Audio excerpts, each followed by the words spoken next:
first time I heard he was talking about Christ, and that's how he caught my attention. Yeah. Otherwise, I know I would have never gone to it. He was just saying a great man called Christ had the courage to forgive. Yeah. The power of forgiveness comes from that. And he was talking high about Jesus Christ. I fell in love. So that's how I connected to his teachings, and I wanted to learn more about mystics.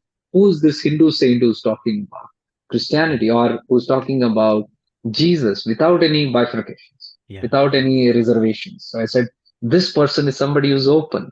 Yeah. And that is what my childhood seeking was, oneness, which you call Advaita. Yeah. So I cannot see differences. And here is one saint who's talking about oneness. So that oneness was what got me to the master.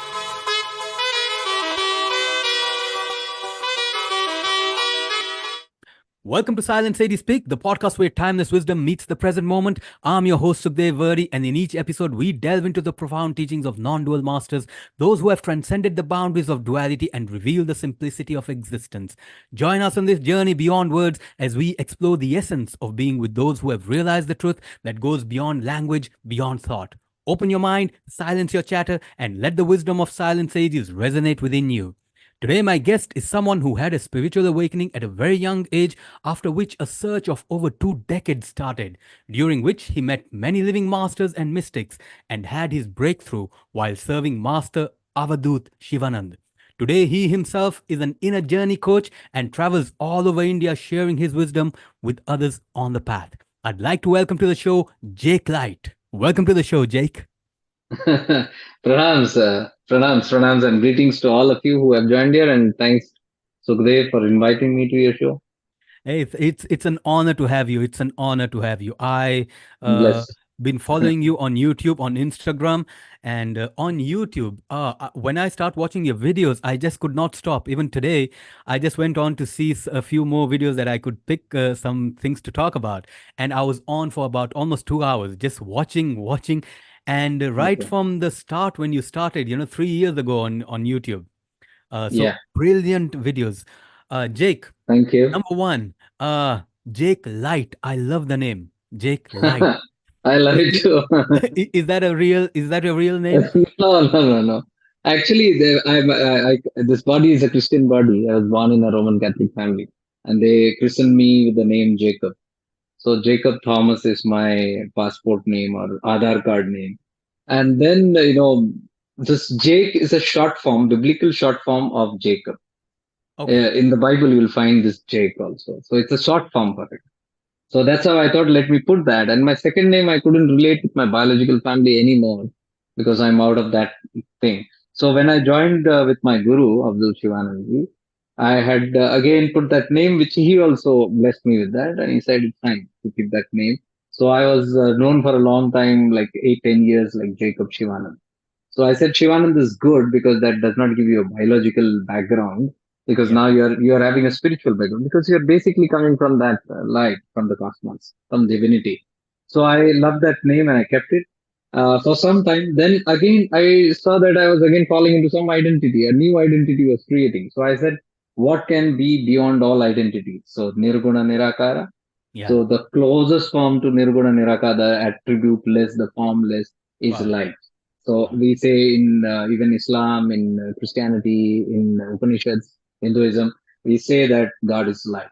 So I said, okay, how best, what better than to be the child of light? So I said, okay, let me not have any further names. Let me just belong to light. So that's how I put the name Jake Light.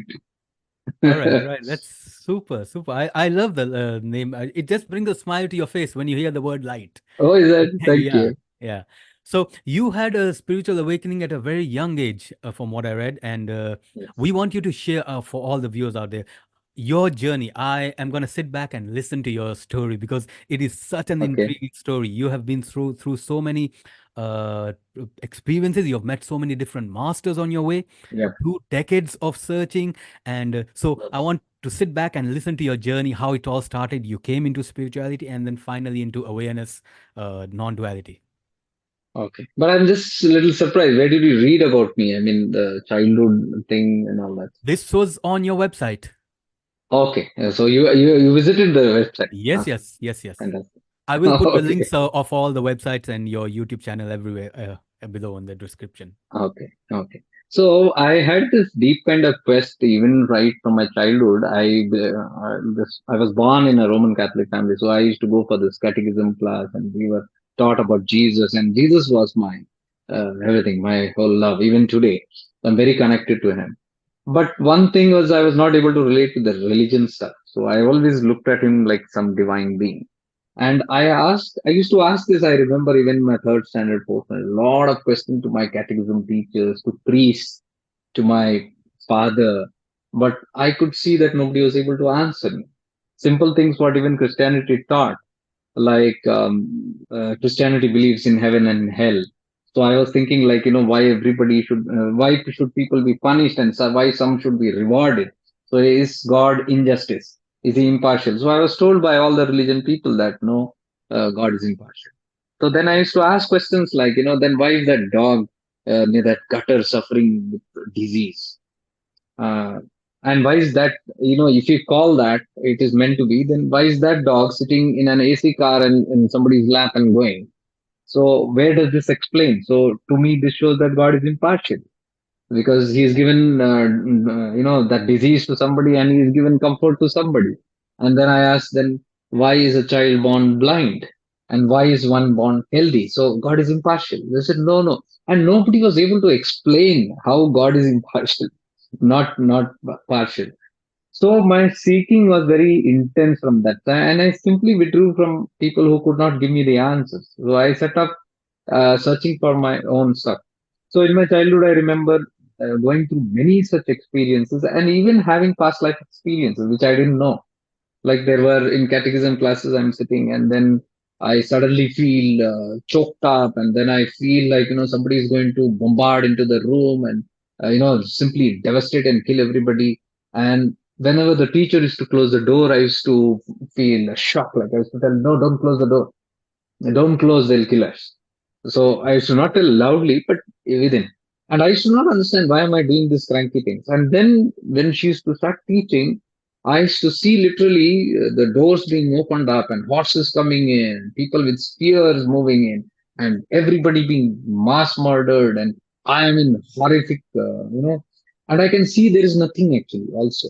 But the feeling, the sounds of the swords, and it was so intense. This is like I'm telling you, third, fourth standard that I was in school, and I couldn't relate to this. So I used to have such kind of mystical experiences, which only after spirituality, maybe 15 years back, I came to know this is past life experiences coming up. So this way, I used to have multiple experiences, but I couldn't relate. So the quest began very much deeply in childhood itself about God. And somehow from within, I felt like God is one. I couldn't relate why are they relating it to a Christian God and a Hindu God. Somehow didn't make sense to me. And nobody could answer me that. How are they different? So everybody preached their own philosophies, which I could not relate because I used to always ask questions. Even today I ask. Even the mystic, whomever I meet, Yeah, who say their dharma is important or their religious is important. I ask many questions that they cannot answer. yeah, So there I came to know it's all a field of belief. Everybody is just under belief because they are unable to answer. Then I said I won't get answers. From then I started seeking. So that was my teenage years, and I went on seeking and finding out answers from whoever I could.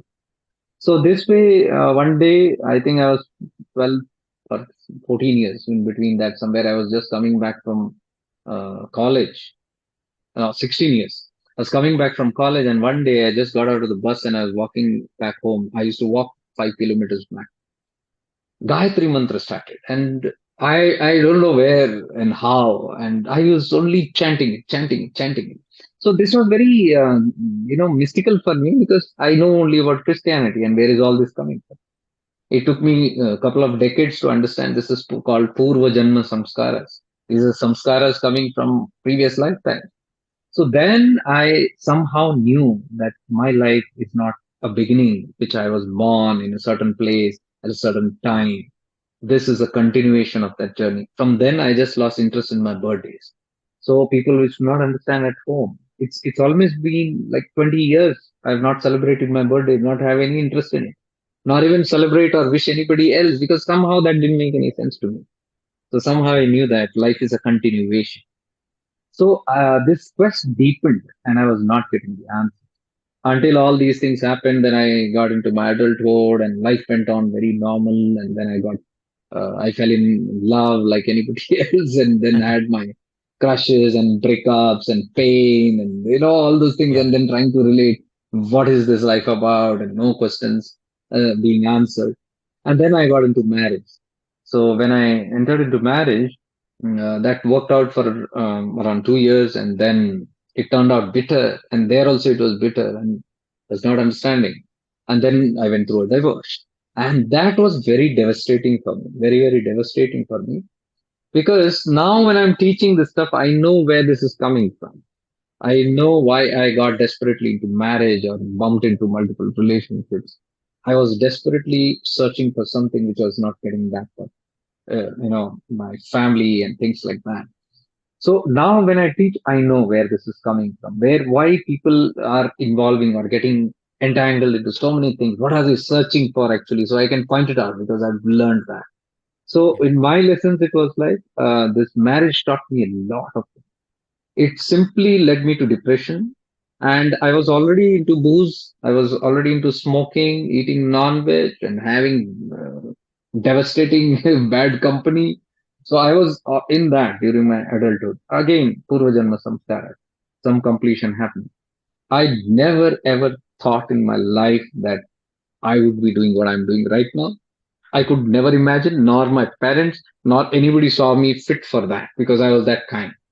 And then in this adulthood, when this divorce happened, I was already at tapered down things, but then that broke out. It came back. I went back into deep thinking. I used to spend, like, 6 p.m. after work going to the bar, and from around 7 to almost 1 a.m. at night, I used to just booze, finish off cigarettes, one and a half pack of gold fleck kings. And my life was that way. It went on for many years, and living like an animal, not knowing what is the purpose of life. Deep down, there is a depression, this question as Okay. to not being able to relate to what these people are about, what this world is all about. I can't relate. What are people running about? Where are people running? I am not able to find. So, and this divorce ended me up in very bad state. So I went into depression. I was completely withdrawn, and I started over drinking or smoking, and then completely remaining in my room and having very bad suicidal tendencies. So I even attempted twice to get my life, that when I used to go there to take away my life or something like that, I used to feel scared. And that is how I know everybody talks about suicide, but they won't be able to do it. And I thought something bad was happening to me. But again, it took me a few decades to understand that everybody at some point of their life have contemplated on suicide. That is a normal human tendency where people are taken to the extreme. So I was thinking, why is this suffering coming from? What have I done in this life? Why do I deserve this kind of a life?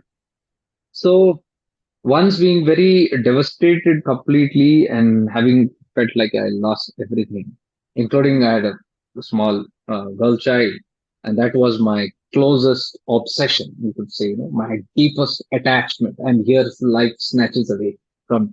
That also took me decades to understand. These are all lessons given to you, that anything that you see, hear, touch, smell, taste, hear won't remain with you forever.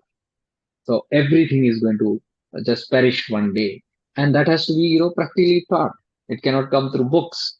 And here I'm having the life experience. How what you hold as your most precious holding can be just snatched like a defeat from there. And how are you going to deal with it? So my dealing was very bad. I didn't know how to handle it. So that's the reason. That's the time when I went to my friend and I said, "Please help me. I want to do some yoga or something. I just want to distract myself from this because I'm getting into too much of booze and all those things." And I knew I'm doing harm to myself, but I was helpless. Then my friend picked up a book and gave, I think, Yoga Patanjali Sutras to me. And along with that, another book came. So I just took that book and I said, "This is some other book." He said, "Just keep it. Maybe it's for you." So I went and I opened that book. It was named as Paramatma uh, Katha Prasang. Katha Prasang, written by Swami Muktananda. So when I went through it, that gave me peace. And that started giving me a lot of answers. So in my depressive state, I just, not even eating, nothing, just withdrawn in my room, in the corner of my room, day and night, I was reading that book. And then I said, this person I have to find out who is he. He's having so much of peace. His words give me so much of peace. And then I found out his ashram is in Ganeshpuri. So I rushed there with my friend, taking multiple buses here and there. I live in North Karnataka, so I went there. And when I went there in Ganeshpuri, this place called Ganeshpuri, there was this ashram, and I said, I want to meet Swami Muktananda. And they laughed at me. They said, he's taken samadhi in 80s. What are you talking about? I was so devastated. I said, oh my God, I've come all this way and I don't have this person now. And I was standing there and I remember the auto guy saying, what are you hunting for? And I said, Swami Muktananda. He said, he's no more. Go to his guru. I said, where is his guru? How can his guru be alive when he's not there? I said, no, no, he's Samadhi, Guru Samadhi. Come, I'll take him.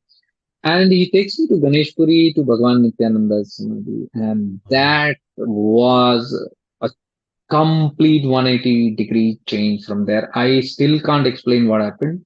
When I walked into that Kailash Nivas, it is a big hall where Bhagwan Nityananda, by the way, Bhagwan Nityananda is a great Avaduta who yes. lived in the early independence days, and he took Samadhi in 1961 in Yes. Ganeshpuri. So he used to only wear the loincloth and he did number of miracles. Wherever he walked, miracles happened. Yes. So I didn't know. And then I'm looking at this person. For me at that time, a worldly person, completely obsessed with the world. I look at this man in loincloth and I say, what's so special about this person who's looking so ugly? He's so dark. He Right. has a big belly Big belly. and a distorted body. I Yeah. couldn't understand. But I kept walking through all these images because I had that. If Swami Muktananda is written so beautifully and he's written so many times about his guru, this is that guru. So Yeah. all those teachings have come from him. So I was like keenly watching.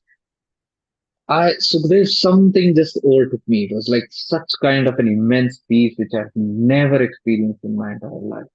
And then there is a chair where he used to sit and do Shaktipas. He used to sit there and give darshan. I sat there and, I was contemplating in anger to take revenge on my wife. Those people. I said, I'm not going to spare them. They're snatching everything from me. It's not right. Though I believe it was not her fault also. I am strongly know that. But circumstances and karma made us do that. But there I was not able to forgive. So I was just sitting down there in the chair and I was telling, I need help. And from within, I'm hearing, literally, I'm hearing things like, let go, this is meant to be. Let go, this is meant to be. Means forgive. Yeah. And there I was like repulsive. I said, no way I'm going to forgive this person. What am I hearing? So I started distracting from that voice. I didn't want to hear it, but it kept on repeating. It's meant to be. See, today I know why it's meant to Yeah. be. Today I can say, those days I didn't understand. And then after 3 months or something, I was trying to connect with Bhagwan Nityananda because that peace was tremendous. And then I knew this person is going to lead me. So I don't know how, but I knew from within. And I was only saying, lead me, guide me, whatever it's. And then in 3 months, I met my guru, Avadut Shivanandi, in a Shivir. He was taking a workshop and it was a karma workshop. So somebody dragged me literally. I said, no, I don't believe in Babas. I don't want to go there. He said, no, he is little different because he's teaching how to heal your karmas. I said, karmas? Oh, well, I know it's little heavy on me. Let me go there. And then I went there, and then my guru, he was giving Shaktipat. He gave Shaktipat to, it was a mass Shaktipat. But I had profound experiences in that Shaktipat. And I said, what is this? I never experienced something like this. And then I went to the divine shop that they are selling, and then I saw Bhagwan Nityananda's photo in a magazine. And I said, what is he doing here? Then they said, you don't know, he follows him. Astrally he got connected to him. He has never met him physically, but astrally they are connected. And that's where it's all coming, that parampara. I said, wow. Then I just closed my eyes and said, Nityananda, is simply great. You Yeah. led me here. And then my life completely changed because I just fell in love with my Gurudev, his teachings, because his teachings were, first time I heard he was talking about Christ. And that's how he caught my attention. Yeah. Otherwise, I know I would have never gone to him. He was just saying, a great man called Christ had the courage to forgive. Yeah. The power of forgiveness comes from that. And he was talking high about Jesus Christ. I fell in love. So that's how I connected to his teachings, and I wanted to learn more about mystics. Who's this Hindu saint who's talking about Yeah. Christianity, or who's talking about Jesus without any bifurcations, Yeah. without any reservations? So I said, this person is somebody who's open. Yeah. And that is what my childhood seeking was, oneness, which you call Advaita. Yeah. So I cannot see differences. And here is one saint who's talking about oneness.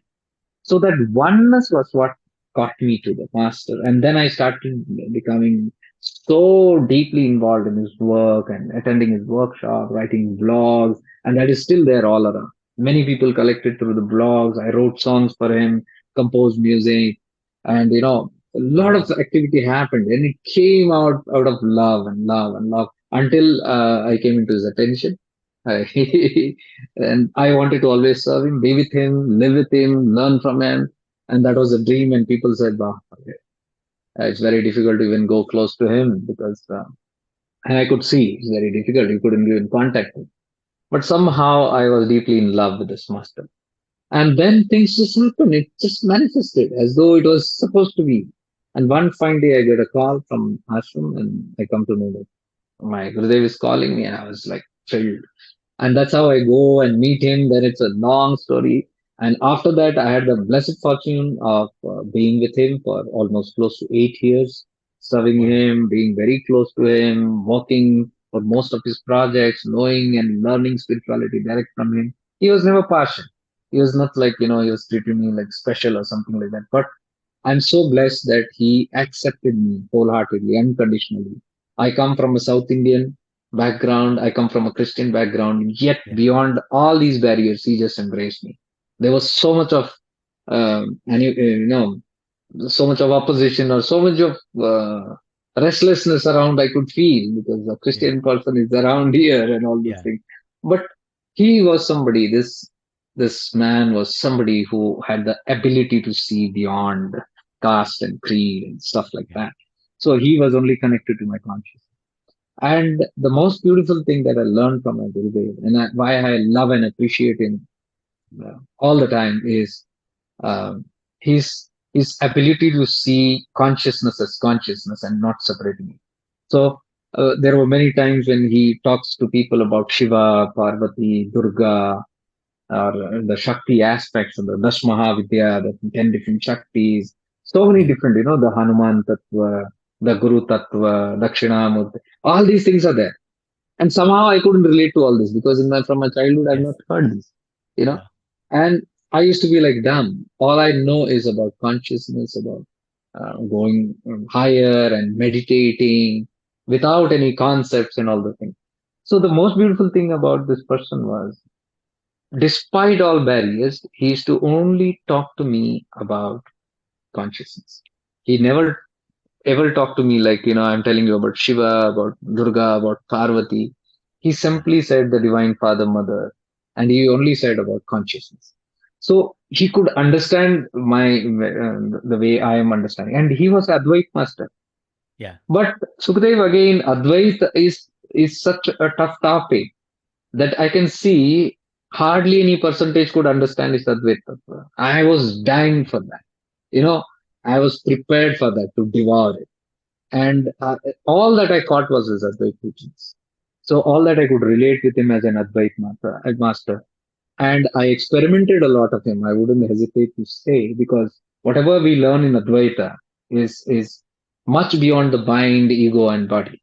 Yes. So I would sit and literally uh, experiment with him. What would happen if I send my thoughts to him, or saying something, or send my love to him? And I saw how he used to respond. Yeah. Even before I met him, even after I met him, how whenever I thought something, he was aware of my thoughts, and how he responded even without letting me know that I am aware of what you're thinking. That Yeah. that zone, that previously the things he kept it apart, but I was very very clear that he understands things, and I wanted to know more. How does this happen? Yeah. So all happens through consciousness. The Yeah. more you evolve, the more you raise your consciousness, the more you purify. That's one important. That's the teaching of Bhagwan Nityananda. Nirmal man, Nishchal man, Vishal man, sab mitti hai. So Nirmal man means purify your mind. If you purify your mind, it becomes Nischala. The Nischala Tattva is the Shiva Tattva. Shiva is Nischala, Shakti is Chanchala, like you said. I'm Yeah. active now. Yeah. I want to go and Yeah. do things. Yeah. So all the people who are moving towards self-realization, which was my only goal in life, which is still is, only that liberation part, is to move to that stillness. And I could see that stillness in my guru, that steadfast stillness. And Yeah. then Nityananda's teachings, Nischalaman. But he also explains how do you go into Nischalaman? You have to become Nirmalman. You have to purify your mind. Only when you purify, these thoughts, these vrittis will Yeah. settle down, and then you go into that Nischala Tattva. Yeah. So that vrittis has to drop down. Why the vrittis are there? It's because of our impurities. And what is impurities? Mal means impurity. Okay. Nirmal means purity. Opposite. You Yeah. clean that. So right now I'm deep into Shiva Sutras. I Okay. went to Kashmir to have a deep insight just a couple of months back because Oh, wow. somehow I was introduced to that. And to tell you, Advaita ends there. So that's a very, very deep subject. Very, very deep subject. So, anyways, coming back to this, I learned a lot from him. So, as Destiny had it, I was able to be and serve with him for 8 years. And slowly, as he used to always teach that Guru is not the body, Guru is consciousness, Guru is the tattva, it's an element.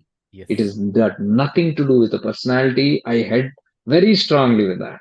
And I never, I used to get afflicted with his body, run behind his body. I used to miss him. I had this obsession. I want to so much of attachment. So, and the guru knows this. Whenever he saw me getting close, he used to push me apart. For sure. Sometimes for months, he used to not talk. Oh, Sometimes he changed my place of work. And, that's the way they keep you yes. apart. They Yes. don't want you to get entangled. So it took me 2, 3 years to understand through pain. And I thought he was being harsh. I thought he was like a stone-hearted person. But I know gurus are that way. Yeah. And that is why I am today completely detached from this personality and body and things like I don't feel that hankering anymore. All Yes. thanks to him. So he taught me that tattva, that guru is consciousness. And I could relate with him. So whenever I'm with my eyes closed, whatever help I needed, it came. Whatever I went and asked directly, he never encouraged it. There are so many examples I can give where I used to write emails to him, message to him, and try intercom to him, send a messenger telling that, I'm working, while working on a project, Yeah. to tell him, I need something from you. Please send me this early. He used to never respond. And the deadline is coming. And he used to ask, have you done the work? And I used to get frustrated. You're not even responding. You're not giving me the subject. You're not giving me the script. What I'm able to do? What should I do? And then finally, when I give up completely, that's the ego. When you hear the ego tries. Yeah. And finally, I'm like, I don't know where I'm stuck in. This is useless and this is not going to work out. And I fall into a sleep and then go into samadhi. And takshan, that moment, somebody comes and tells me he wants to meet you. And then I'm like, I didn't get it. And then when I tell him about the project, you didn't give me anything. I'm just waiting. Then he tells you don't need emails, you don't need text, you don't need phone calls. I'm just a thought away. Learn that. Wow. Wow. Turn within. I'm just a thought away. You must connect me from within. So that's how he taught me. Very, very rude ways. But I learned it. And Yeah. I had this blessed opportunity. I'm sure Nityananda only placed me there. And so till he was active, that was 2, 3 years back. I had the fortune of being with him. Then after he withdrew from the things, I had to come back, and there was a Corona time, and then I came back to Belgaum, and then I was deeply still connected with him, and that is the time I started doing a lot of travels. Of course, my whole life I've traveled. In my whole life of travel, like almost 30 years of travel, I explored completely this Wow. Tamil Nadu, and I had this strong affinity with Jiva Samadhi. I had some obsession with Jiva Samadhi. Jiva Samadhis are where yogis leave their body willingly. They know it. So it's like they enter. I'm sure you must be knowing. I don't know. They They go underground and they dig a pit for themselves, or their disciples do that, and they at that anointed time, they will go and sit there and they will ask to close while alive. So literally they are buried alive.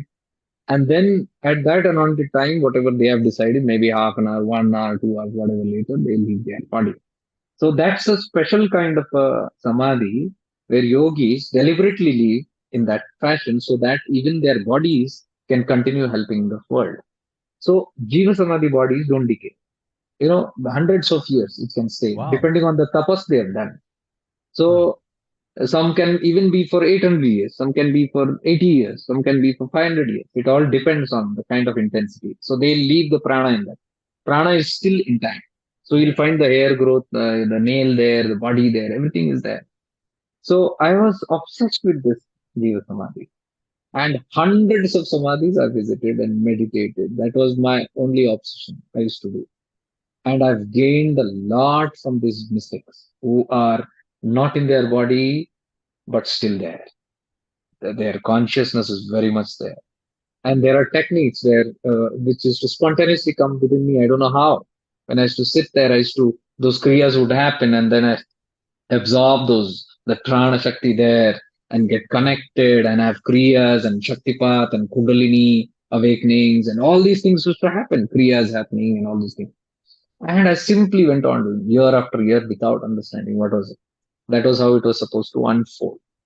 So after meeting all these, then the same, then I started coming in contact with Avadutas. Avaduta is a very, very higher state of consciousness, highest, you can say. Yes. So in my this lifetime, I was blessed to have the Sanidhya, the presence of 11, around 11 Avadutas. I met them. I had interactions in whatever. They don't speak, some don't. But with every Avduta, I had special experiences which I kept on sharing with the world because this concept was very new. Avdutas. That's how I started making those blogs, and people started getting connected because it was a very unusual topic, more than what we have heard about saints. Yeah. And now come Avdutas. So there was a big misconception about Avdutas because they were all categorized as one: saints and siddhas and Yes. Yes. yogis and rishis and Avdutas. Don't Nobody knows the Yes. difference. So then I went deep into the Avadut Tattva. That's called the path of mystics, and that's how I opened this channel, which is very popular now. It's a group called the Mystical Mystics, where we post only the mystical stuff of all these mystics. So basically, Avadutas are people who are, you can say, literally God in the body. Because Nirguna, Nirakara. Nirguna means no attribute, no quality. Nirakara means no form.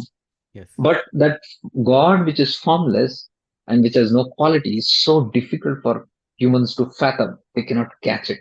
Yeah. They might talk about it, but it's very difficult to experience it. And that is the simplified way. That's the most simplified way why gods have come in. The images came in.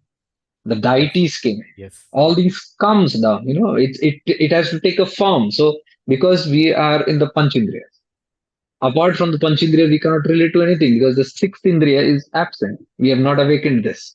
Yes. So my subject right now is talking all about the sixth Indriya because you become intuitive. Yes. This is the point of awareness. That is what shifting into awareness is all about. It's about developing your awareness. You shift into this awareness, not into the mind. From the mind, you shift into awareness. And when through awareness, your buddhi activates, your intellect activates. So that's where the power of discrimination happens.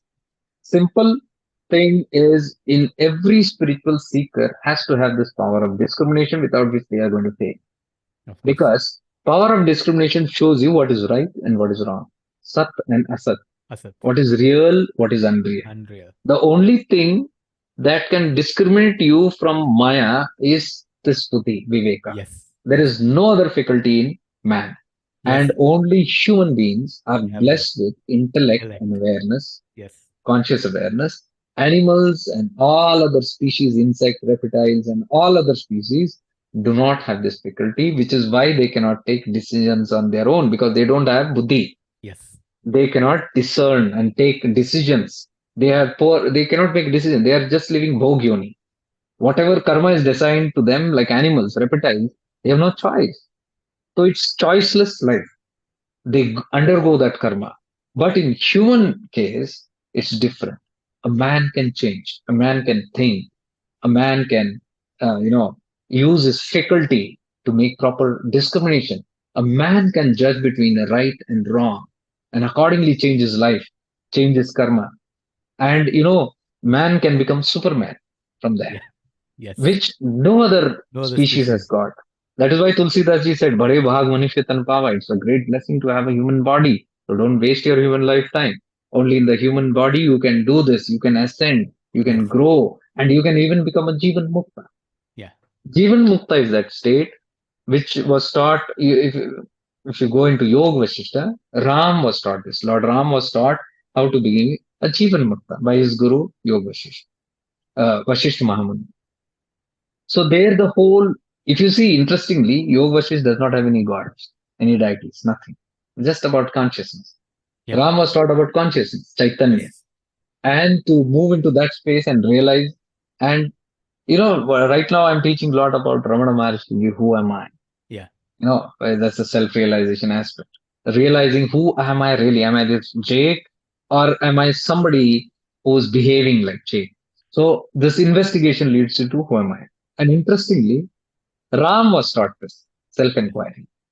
So what he was taught is exactly Ramana Maharshi only revived it, but the original teaching was given by Maharishi Yog Vashish. to Vashish to Bhagwan Ram. So he was taught how to be a Jivan Mukta. Jivan Mukta means somebody who is liberated while in the body, and that is my subject of teaching and shifting into awareness. Yeah. Our goals are not even mukti, moksha, voksha, all that nahi hai, because because many people have all this concept about moksha. It's just a concept. Yeah. It's very difficult. We don't understand. So I tell people don't aim for all those things. Just aim to be free while living in the body. What is that? Like Ram. Ram was in his body, his mind, his ego never ruled over him. He was free from it. Yes. He was not attached even to his wife or kids or anything.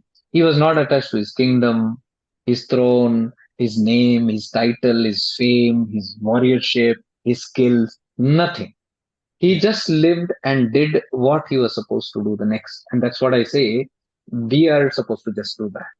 In Yeah. life, wherever, whatever comes, you simply attend to it. That's all. And that's Yes. what Ram did. Ram did not fight that war as people claim. Ramayana, he went and killed that Ravana out of anger and vengeance.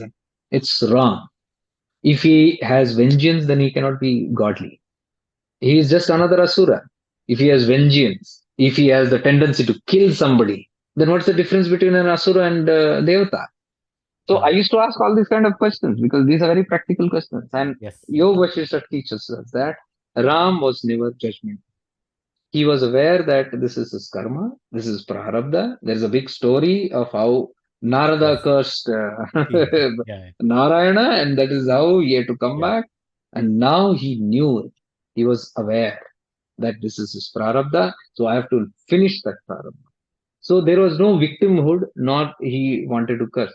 If he was really angry with Ravana, why would he ask Lakshman to go and touch his feet and say he is like a guru and Yeah. he's a great yogi Yeah. and have respect for him? Why will somebody with vengeance do that? Yeah. So what people think is different. Ram was a Jivan Mukta. He had no, attraction and aversions. Raga Dvesha was not there in him. He simply did what he is supposed to do. And Ram is the message of our life. We also are supposed to do that. Yoga Vasisht is completely about you and me. It's not about somebody coming to earth and becoming God by killing a Yes. villain. And how Yeah. people project it. That's Yeah. not, because that's Advaita Tattva. Ram came to teach us that I am your representative. This was what happened to me. There are so many things about Ram people cannot understand yet. Like Yeah. in Yoga Vasisht, you can read that in his teenage, he was like us, cranky, and he had this obsession with his kingdom, horse riding, yeah, teasing girls. All those Yeah. things were there, and you like, Yes. Yes. what are you saying? Yes. So there you can say he's just a representative of us. He's trying to represent life in this manner, and then even he felt suicidal. When he went for the parikrama, he went for the yatra and he came back, he was aloof. He was in his room, shut down. And his father, Dashrath, is like, what has happened to my son? He has lost all his interest. And then he says, Vishwamitra comes, his guru. He says, do something. My child is feeling like this. And one of the servants says, he's suicidal. He's contemplating suicide. Yeah. And then Vishwamitra says, whenever something like this happens, don't worry. It is for a great change. Now that relates to us. Yes. I could relate it to my life. I felt suicidal. And I felt all these things withdrawn and not understanding life, everything lost interest. What is the meaning of life? Even Ram inquired. And that is the time he was trained. He was given the proper training. And that's how I saw in my life also. So those tendencies was there in Ram. So those are all our symbolical representative. And it gives us a good guidelines of how you can complete your life to become Jivan Mukta. Jivan Mukti. So Jivan Mukta means being in the body, yet being. So I might wear this clothes. I don't need a Bhagavad cloth to Yeah. be saintly or divinely. I can be in any cloth. I'm free Absolutely. from within. Yes. So nothing can bind me from outside. I can live Absolutely. the way I want.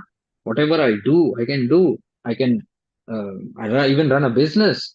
Yes. But yet, like Ram, many like King Janaka, Sita's Janaka. father, Exactly. was a king, but King. he was aloof, he was saintly, he was divine, he was Jivan Mukta. Yeah. So, two things I am just trying to say here. Jivan Mukta is the one who is living. Most of the saints that you see around, the great mystical saints and the gurus and masters, all of them are Jivan Muktas. Jivan Muktas means they're liberated.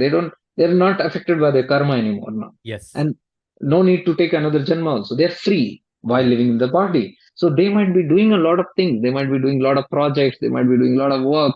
People not understand what they're doing. They have Jivan Mukta. They are not affected by it. Yes. But they have body consciousness. So body consciousness means they will feel the need to cover their body. They will feel the need to feed this body. The body necessities are there, but they are not bound by it. Yes. That is Jivan Mukta, like Ram. Now the next step is this is self-realization. State self-realization and afterwards, next higher level, the final level of moksha is Videha Mukta. Vidya Mukti. Videha Mukta means you are in your body. Now you don't have consciousness of the body also. These are all the Langot people. Yes. These are all the nude, Digambar Avaduts Yeah. who have dropped their clothes. They have not dropped it. It has dropped. Yes. Because there is no body consciousness, there is no shyness, there is no ego, so there is no shyness to hide anything, Yes. and there is no requirement for food. The saints like Ramana or Nityananda or Swami Samartha or Yeah. Malaleshwari, these people have to be fed food. Yes. They don't require it, but their body has to sustain, so they are fed food. That is the state of Videha Mukta. Vidya And Mukti. who is Videha Mukta is another group. Yeah. This is where the difference is. Yes. Videha Mukta means Avaduta don't have even awareness of their body. Avadutas don't even know I am an Avaduta, and that is what Shiva's statement is. If Yeah. you read, if you go deeper into Shiva Sutras, you will say that Shiva also doesn't know he is Shiva.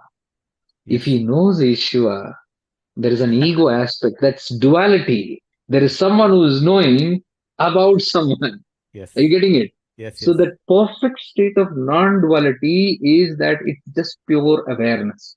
Yeah. Yeah. Shivatva is pure awareness. It Yes. does not even know it is Shiva. It doesn't know it's Yeah. God.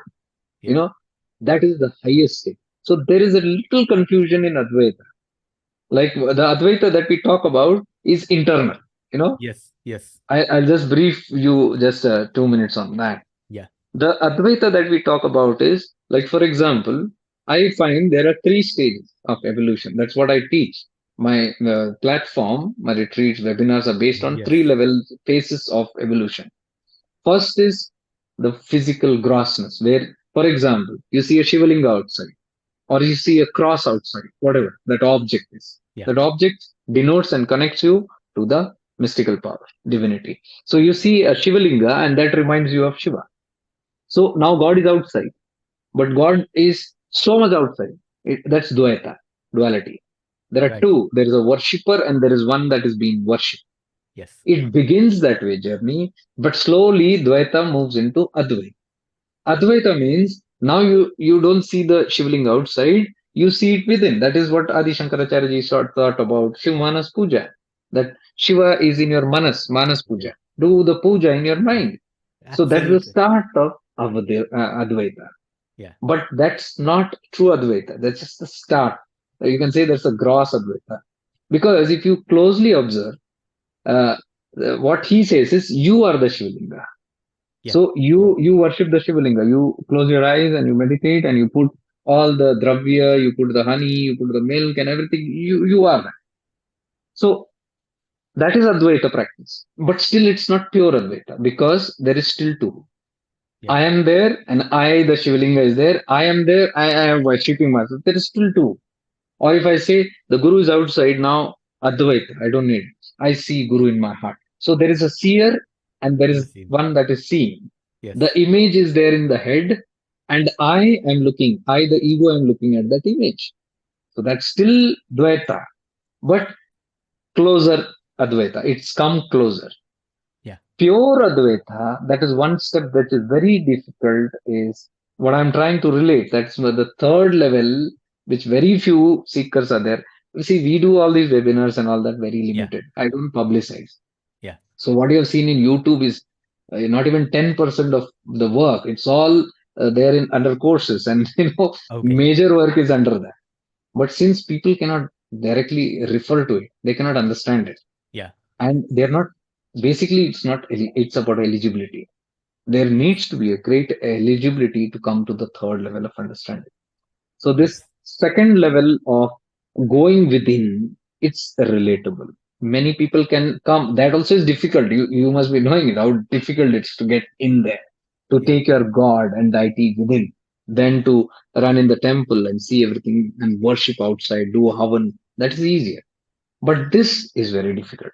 So it begins there, but most of the time, unfortunately, it adverts ends there. That is Yeah. why people don't go even to the self state of self realization, Yeah. because they are still chasing the God within. They're still having, for example, they might look at their guru's face and they might get emotional. They might look at the Shiva and get emotionally connected Yeah. and Feel attachment. down. Those things are still there. Yes. Actually, the seer and the seen must dissolve. That is pure Advaita. That is the That is third it. level of Advaita. So that I see seekers are very less, but still we cater to them in our Tirunamalai retreats and all that. That is where the Shiva Sutras come in. Where I don't say Shivalinga is within me, I become the Shivalinga. I am the Shiva. Yeah. I am Shiva. That is Shivoham. That is what we call Aham Brahmasmi or Yeah. Tattvamasi. All these are, or in Bible, Jesus said, I am that. I am that. It's the same. Or in Islam, they say Anal Haq, Sufis. Ah. Anal Haq means I am that. Yeah. So all religions have these expressions. They have not gone to there, you know.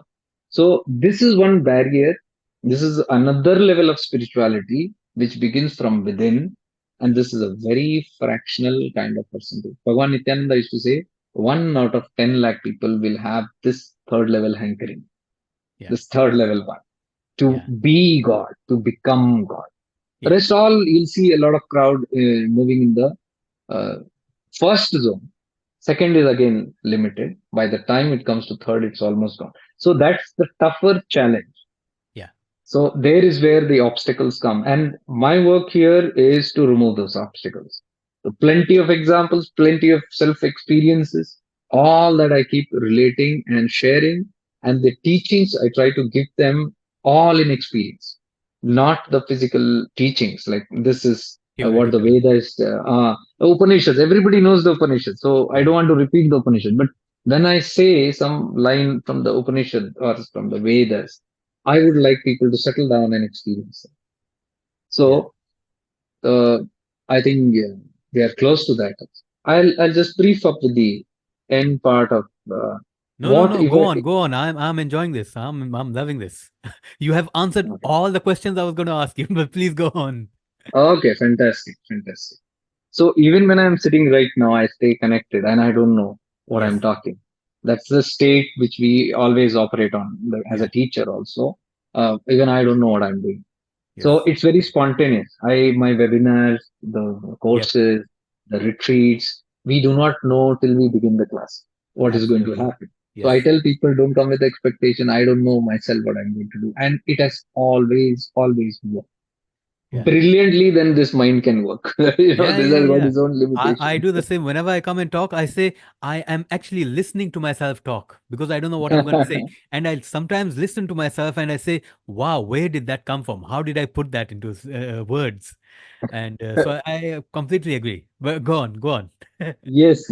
I relate with what you say because there are times, like you said, you open the videos and you went for 2 hours non-stop. Many people tell that. They just want to hear a glimpse of it, and the lines are so catchy. You want to catch what's next, and hours pass away. Yeah. So if you sit in our webinars, you will see this kind of mysterious things happening. People say 6 hour webinars. How can we sit? We don't have capacity. I said, you just be there. You don't have to worry because even if I Yeah. sit, sometimes we have sessions like even like 7 hours, and Yeah. I don't get up for water or washroom or things like that. That is because this eye is not working there. Yeah. Something takes over.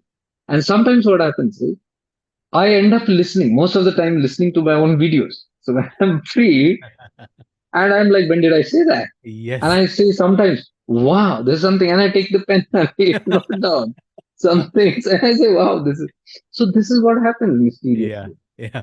That is what Devi Amma told me today. Okay. And then she was reminding the same. He said, we don't do any work. We are I do simply that. available. I authored 10 books in 2019 based on the Upanishads and my Oh, own yeah. personal experience on non-duality. And Uh-huh. now whenever I open them, I'm like, wow, what? I could never write this again. I don't believe I wrote this stuff. Where did this Very all true. come from? Very true. Very true. Very true. So only people who can understand this concept of I'm not the doer. There's Yes. something that does through me. Yes. And that is what Amma was telling me today. She said, son, because I was telling in this whole month, what we are doing right now is inner child healing and releases. And I'm with people who have gone through terrible times. I've somehow strangely attracted all these 8, 10 years of my life, people who have undergone abuse and trauma and Yeah. rape and, the childhood abuses, sometimes in the families. And it's been horrendous. Sometimes when I listen, I'm like, what the hell? Now I'm used to it. But previously, when I was, and I didn't know why were they telling me this. And then when I'm trying to console them, they are healed, from within. Yeah. And there are things that come out and that touches what they want to hear and all this thing. Yes. So that Yeah. we intensified in this month. So in this whole month, we have had this purging. We just dropped the higher, who am I, and stuff like that, and said, let's clean up the muck first. Yeah. The Yeah. nirmal, let us make us nirmal first, so that's easy to ascend. So I was telling Amma today about this, and she related so many people who comes to her and all. So I was trying to record a message for all the female seekers of visitors. Amma, I said, we can give some message. And before giving the message, also she said, son, at least be happy when you see how much the world is suffering, but how much you and me, when we look at this, how blessed we should feel that we don't have to go through those suffering, which maybe once we went through. Now we don't have to because we can't relate to that muck. Yeah. People are not able to do that. They Yeah. relate to the muck, they hold on to it. Yeah. And that's the ego aspects and all, the karma, and they get Yes. affected by karma and the Maya and things like that. So she just said, have the blessed feeling of gratitude that you don't have to suffer like everybody. And I said, that's a great point. Yeah. Yeah. Yeah, Yeah. it's a great point. When you see others suffering and then you see, what is this about? So you just shut down. You say, I have nothing to complain, all these Yeah. petty complaints Yeah. that I make, I Yeah. just drop. These, in fact, in one of my books, the first six books I did was a series. So it was Uh-huh. right from from somebody who doesn't know what the absolute truth is, then how we are not this body and mind, and then the third part is how to prepare yourself or work yourself to achieve self-realization, and then the fifth one is about the changes that happen after self-realization, and in that I covered all these things like you're saying, you're free from pain and suffering. So these are all a few promises that spirituality makes. and I covered all those. And there is nobody in here to see that pain and suffering anymore. The body will go through Exactly. it. The body still Exactly. goes through it, but Exactly. it's not me. It's not I. So Exactly. this is brilliant. What are you saying? So that's what even Devi Amma was in the ICU for Yeah, some time, yeah. almost a few months back, and we can see even Sadhguru now having the Yes, yes. surgery thing done. My guru also has undergone physical thing Yeah, and yeah. overcome it. So, but what I've seen in all these mystics is they're not affected by it. Okay, Ramana had cancer, Cancer, Ramakrishna had Ramakrishna, cancer, you know, weird Nisargadatta things. Maharaj, Nisargadatta Maharaj had cancer. cancer. And but all these people, even Swami Rama of Yeah, Himalayas, he had. yeah, But if you see these people, how they lived with those things also, as though nothing is there. yeah, Anna Maharaj, whom I met, he was a great Avadhuta. He used to yeah. bang everybody with a stick, literally. And he used to Yeah. sit in a langot and, I was going through very bad patch of my life and suddenly I happened to somehow synchronicity. I met him and I saw him spanking everybody there. And I was thinking, like, what the hell is going on here? Everybody's like, and people are ready Oh. to get spanked because they know that karma is being Yes. taken out.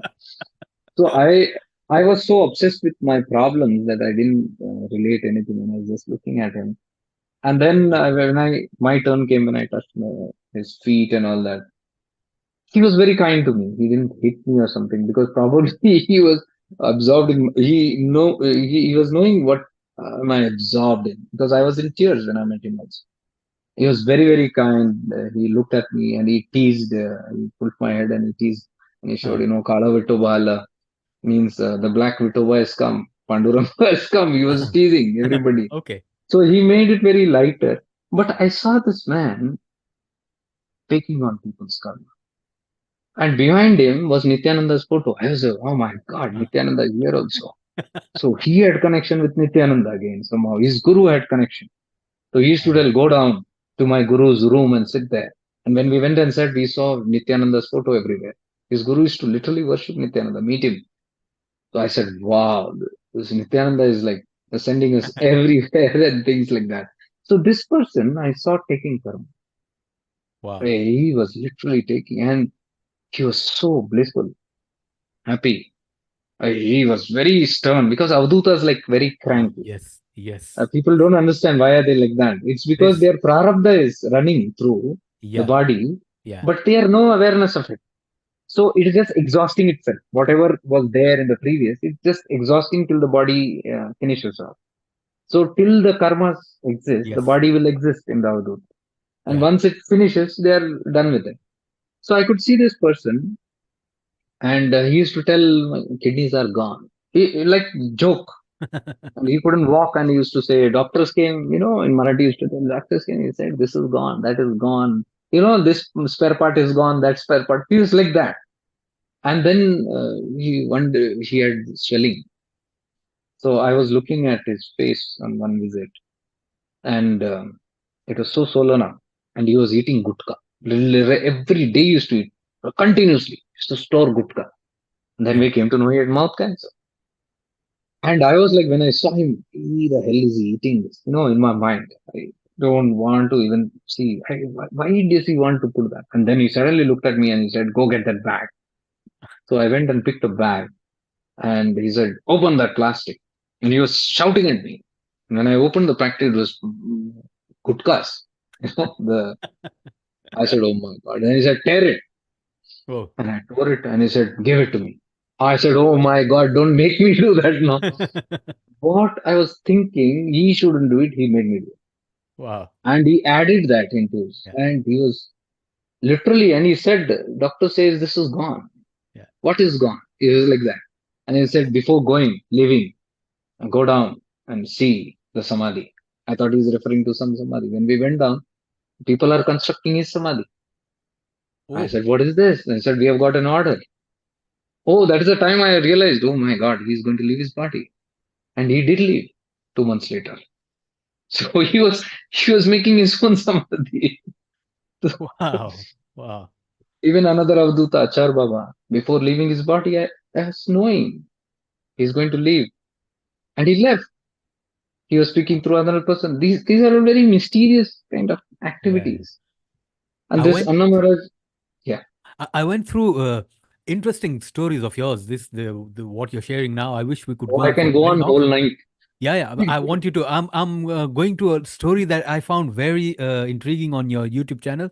It's Uh-huh. in 2013. You went with your friends to the Osho ashram in Sonipat, Haryana, Oh and you yeah. met Kalinath Baba Samadhi. Tell me that story. That was Wow, that was just interesting. amazing. What happened was I was in Delhi, living in Delhi for 7 8 years in Gurgaon. So what happened was I was the jolly guy moving around all these Jiva Samadhis here, calling Appa, Appa, Appa means father. So I Uh-huh. had this, all these Jiva Samadhis. Sometimes I used to hug, I used to weep, all those things used to happen. And then suddenly all stopped because I went to Delhi. Yeah. And in Delhi now what to do? 2 years passed and I'm missing them desperately. So one day I was thinking about it and I said, I'm really missing. And this North India doesn't have anything here. South was so anywhere you can just go and come. So where do I do in this concrete jungle? And that day I was very disappointed sitting in my office room and just having tears. And in my tears, I was calling out to the same Jiva Samadhis, saying, Appa, I'm missing you. My heavens, my dear father, I'm missing you. I don't know what to do. I feel put apart from you. Exactly then one of the friend of mine walked into the room and said, let's go to this dhaba on Sunday, tomorrow. Where is that Sukhdev Baba. Sukhdev Dhaba? That's your name. Sukhdev Dhaba. That's in Is, Murthal, in a is it the place one called between from Delhi towards Chandigarh? Absolutely. Yeah, okay, I've Absolutely. been That's the there. I've one. been there. It's in a Yeah, place called Murthal. yeah. Very famous for. It's right in the middle of Chandigarh and Delhi, so big stopover for people traveling. Exactly. A huge place. Yeah. It's a huge place. So these people said we'll go there, and I said I'm not interested in. They were foodies. They said you come. I said no. Then they wanted to put some temptation into me. They said okay, we'll go to some meditation place. I said okay, then I'll come. That's how we went in that car, and we were four of us. We had the parathas and all that, and the car was reversing. And I was telling you have to keep your promise. Where are we going for meditation? So they started asking any meditation center. That security guard said you can go to the Osho ashram in Muttar, and he pointed, gave us the direction. I said okay, fine. And then as the car was still reversing, I asked, do you have guys have Jiva Samadhi? He said he didn't understand. Jiva Samadhi. He said, Samadhis, 100 Samadhis. I am not asking Mahasamadhis. Jiva Uh, Samadhi. Yeah, yeah, there are many. I said, many hai to ek bolo. Then he said, this one, that one, he would name. And then he said, in the direction you are going, there is Kalinath Baba. Then I told him again, I'm not asking about Samadhi. I'm asking Jiva Samadhi. Then he said, Sajiv Samadhi bolo. No? So Sajiv and Jiva Samadhi is same. Then I came to know, okay, this guy knows. Then I said, okay, there is some Sajiv Samadhi here. Good. So went to Murthal Osho Ashram and we were moving around. And there, just as I was strolling, a person just walked up, just dressed like Osho, and I was looking at him, and we smiled at each other. Later, I came to know it's his real brother. That ashram is his Osho's real Osho's brother. re- oh, Rajneesh Osho's he's real still brother. there. He's still there. He's still there. He's still Okay, there in okay, Mortal. That okay, the whole ashram is run by him. okay. So he also teaches about Osho only. So I didn't know that. I had his darshan. Then Yeah. we took the car and we started moving towards that gaon. So somebody said, Kalinath Baba, come on. So we were going in this car. One old man came from the cycle, and we wanted to stop and ask him because there was nobody around. Where is this Kalinath Baba? We just stopped there. He just stopped in front of us, and we said, "Tau." Tau means uncle or Uh, grandfather, whatever. Uncle. yeah. And he said, "Can you tell us about Baba Kalinath?" This guy did not say anything. He just turned the cycle, sat on it, and started riding. Then my friend said, "Maybe he didn't hear." I said, "I don't Yeah. know. Probably heard. Okay, let's go." And we are going, he's riding right in the center of the small road. He's not even giving a side. Uh, And we said, okay, let's go slowly. So zigzag 2 3 turns, and he goes and puts his cycle on a wall. And then we said, this guy didn't answer also. Let's find somebody to answer. Nobody around. We saw him put the cycle on that wall and walk inside that gate. I said, okay, it looks like a temple. Let me go there and find out. So I got out of the car and I went in. I saw this man, he didn't even look back. You know, We asked him, Kalinath Baba, he just turned his cycle and started Riding. pedaling there and kept his bicycle there. He didn't even look back. He went and he continued cutting tomatoes. They were having a bandara, huge Yeah. feast there. So they were all cutting vegetables. I was like curious. This man was going somewhere. Why did he turn his cycle? And then just bring us here. Then I said, okay, let me ask some other people. I was going, I saw Baba Kalina written there. I Huh. said, wow, he brought us to the Samadhi itself. Yeah. But who is he? I was like, he's not even looking back. I said, anyways, let me go to Samadhi. I entered, I told my friend, this is a place here. Now they are not spiritual. Yeah. So they went to the temple, Hanuman temple and all that. They didn't know Samadhi. So I went into the Samadhi. There was this small hut kind of a place and didn't see any Samadhi. I could only see two railway tracks, Yeah. put there stuck into the ground. So I was like, what this railway track about? Anyways, I sat and I meditated because I could see people circumambulating. It was intense energy there, intense.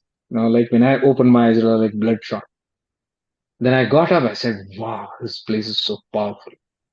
Then I came out and I asked somebody, where is the Samadhi? They said, there is no Samadhi because Baba Kalina just vanished in this room Yeah. one fine day, many years back, hundreds of years back. And I asked, what is this railway tracks about? He said he used to be always angry. And in those days, he got angered by something and he just ripped apart the railway track. You know, so that is the only possession that they could connect with him. So the two pieces of that railway track, they put it because his body had just disappeared, vanished Yeah. into thin air. So what do we need? There is nothing no body, no samadhi.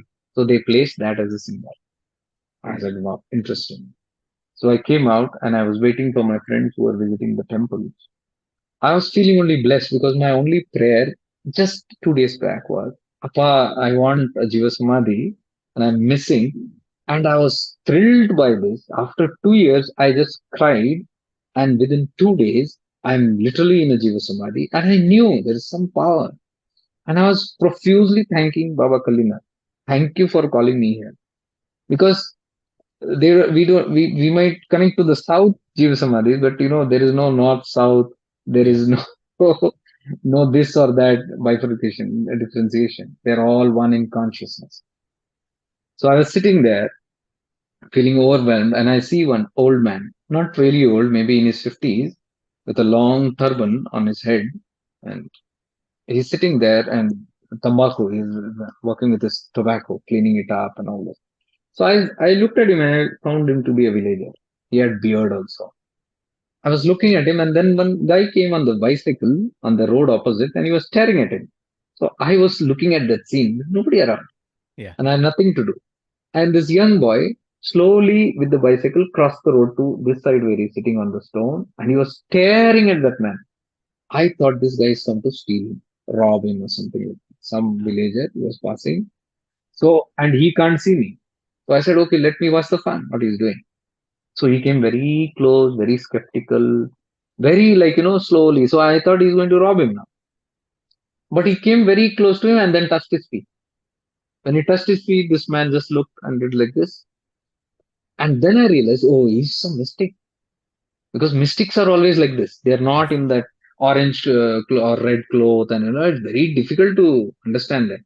Yes. And I have had a couple of encounters here in the south that way. So I said, he's some mystic.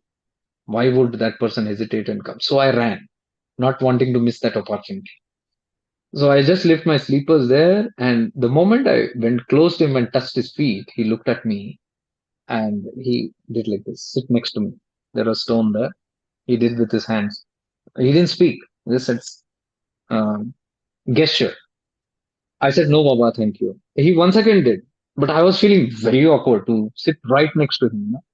So I preferred to stand near his leg. I said, oh, I'm fine. And then he was busy with his tobacco and all those things and all that.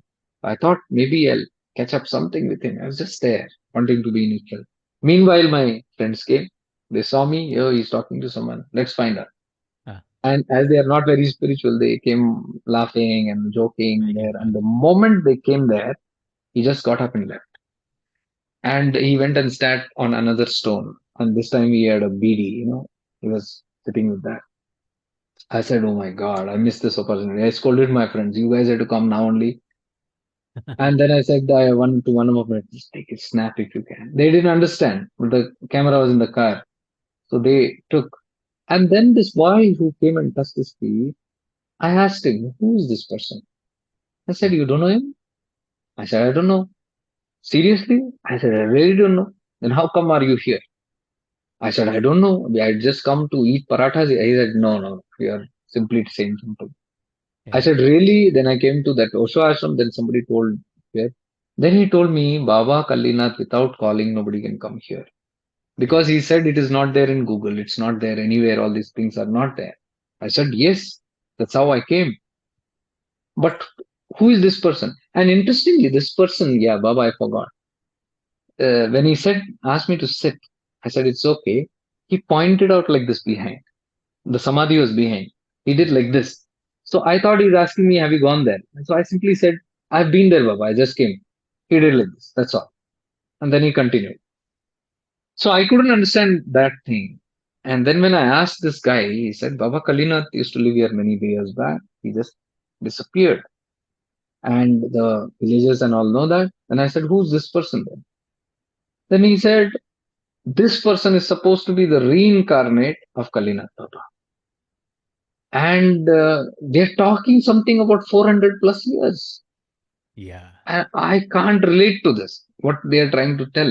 And they said, "This man has been served by our fathers and grandfathers." This man, Yeah. he's sometimes seen, sometimes not. Today, after a long time, I saw him. And that is why I came very slowly, because he doesn't like people. He throws stones.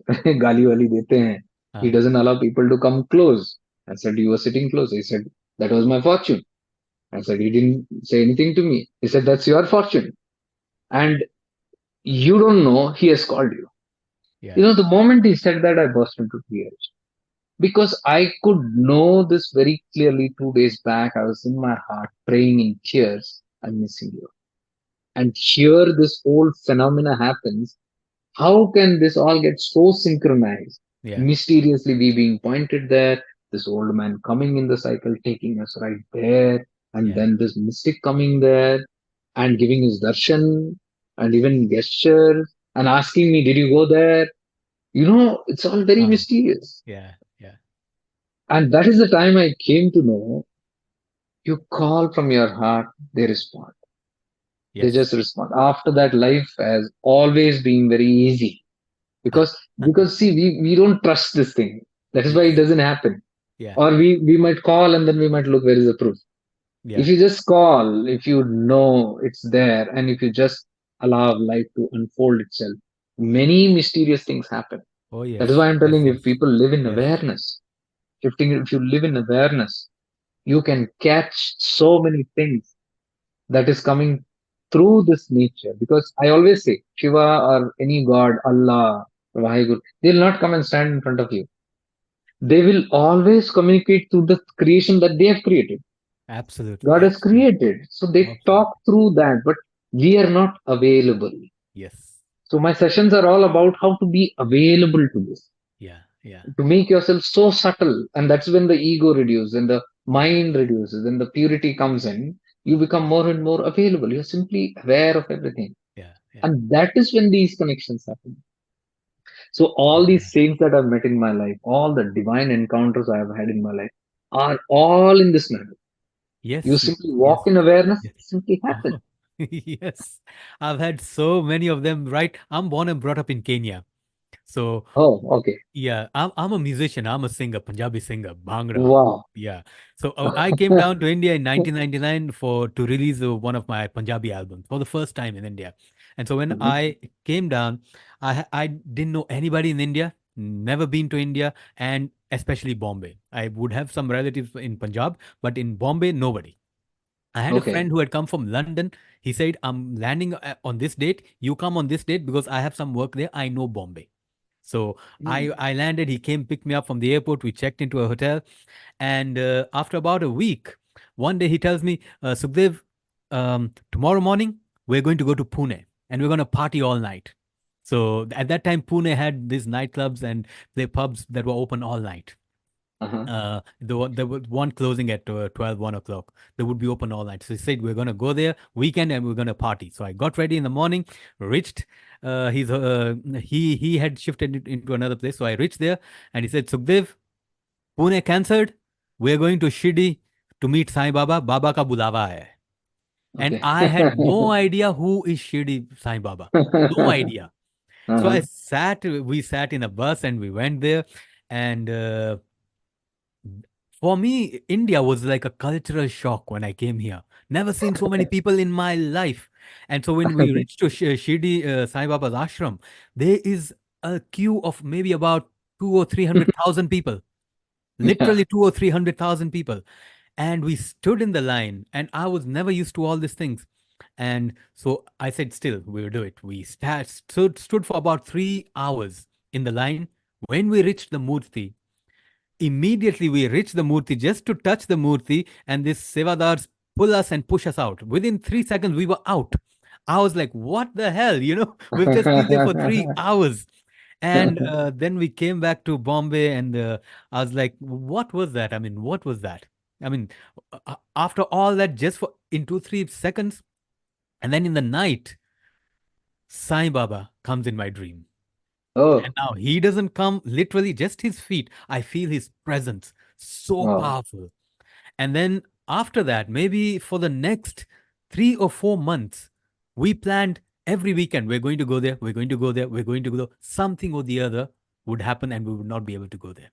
Other Oh, friends who planned, they would end up going. I would not go.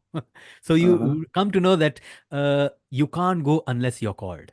And Absolutely. then after this, I've been through so many experiences. There was a time I started writing them down, and then there were just too many. I stopped writing them because Yeah, they same they, here. they don't matter, and Yeah. they are not things that we want to talk about also on Yeah, this path. absolutely. I want to come down to, you spoke about, actually I'm so happy to meet you because you're the first person I'm meeting who's talking about Jivan Mukti and Vidya Mukti, the difference. Yes. Yeah. There's a I've big been through confusion in the word. no, people don't even know Vidya Mukti. No, no about it. Yeah. Yeah, Jivan Mukti still a lot of people would have heard. But Yeah. uh, number one, in Muktika Upanishad, Ram and Hanuman have a conversation. This is the last Upanishad, number 108. In that Okay. Upanishad, it's about Ram and Hanuman asks Ram, uh, for somebody who wants liberation, Jivan Mukti, what should they do? And Ram tells him, for Jivan Mukti, the Mandukya Upanishad is enough. Hmm. The Mandukya is the smallest Upanishad. It has only 12 verses. Yeah. And So that it's literally, all about. yeah. Yeah. Yeah. And then he says, for those who want bodiless liberation, Vidya Mukti, he gives, in that Upanishad, he gives a list of all the 108 Upanishads for Vidya Oh, Mukti. So wow. he actually, one, confirms that Vidya Mukti is possible, Jivan Mukti is possible, and Yes. the difference between Jivan Mukti and Vidya Mukti. And Yes. Advaita, again, I'm so happy to meet you. Seriously. Why? Because Advaita, the goal in Advaita is self realization. Absolutely. And it is to overcome the Avarana Shakti of Maya and render Vikshepa Shakti useless. So you Yes. realize who you truly are and let the word and the mind and body do what they want. Don't worry about it. Absolutely. And if, Absolutely. when you go into Vidya Mukti, now you not only the body and the mind, you are in control of everything. Literally, either control of everything or you have left everything. So basically, you're freed from what is happening and what is going to happen, and Perfect. even the body and the mind. And Perfect. that I found in Kashmiri Shaivism, because Beautiful. Advaita ends at self-realization. They are not worried Absolutely. about Vikshep Shakti. You're Absolutely. free of this person, that the wrong identity. Uh, what I Absolutely. want you to do is, you speak about 3 levels of development into shifting into awareness, your courses, the three Yes. different levels. Um, Yes. how do you teach that? How do people come to you? Where can they get in touch with you? I'm sure that I'll put all the links in the description. But what all you offer to students? Uh, Okay. I am really enjoying this conversation. If you can talk about Kashmiri Shaivism also a bit, I would love Oh that. yes, that's my soul. That's That's my practically what I soul. do as well now. Oh yeah, but Sukhdev, very honestly, I know about it, but since it's so difficult to teach to one who has not come to that level. Yeah. Another thing, I Mm, understand that I saw your last videos on YouTube as well, and you mentioned this. I mm. too, this channel is basically for people who are already on the non-dual path. So it's not people Ah, who don't know what non-duality is. exactly. That's a It's good for people filter. who relate to non-duality. That's a good filter. So I have had a tough time in having filters, and basically because I've not publicized my work, not too many videos here and there, no advertisements, and Yeah. I have just this small platform which I cater to only a group of people who come through my some videos or something, and they get connected. And we have this website shiftingintoawareness.com, and if Yeah. somebody wants to join, it's shiftingintoawareness.com/join, and they simply have a form, and we get that. Me and my team gets it, so they are simply added into a broadcast WhatsApp. That's a very, very simple. I see your website. It's I so advanced. It's so beautiful. My website? No, no, no. Yours is way Though, too yeah, good. the process, I saw Okay. it. It's very beautiful. Yeah.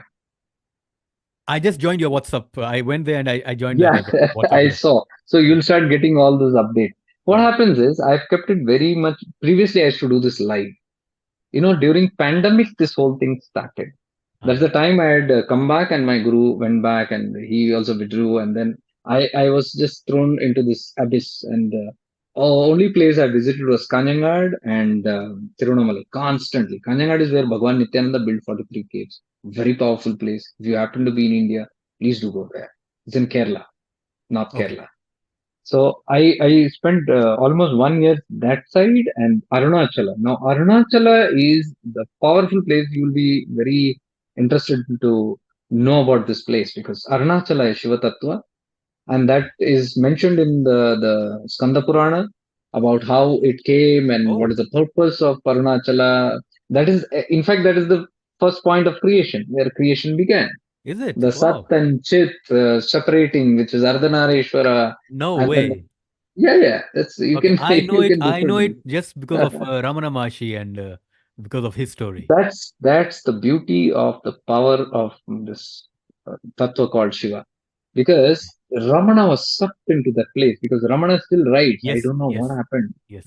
I Yeah. there was no idea, nothing. I Yeah. simply got sucked into that place, and he Yeah. writes in his poem, "Oh Arunachala, you pulled me into your space, and you made me like you." Yeah. Arunachala means Aruna is red. Achala means nischala, restless. Sorry, uh, resting, peaceful, still, non-restless. So Ramana is a tattva who is still. Yeah. So, but he credits everything. I was restless.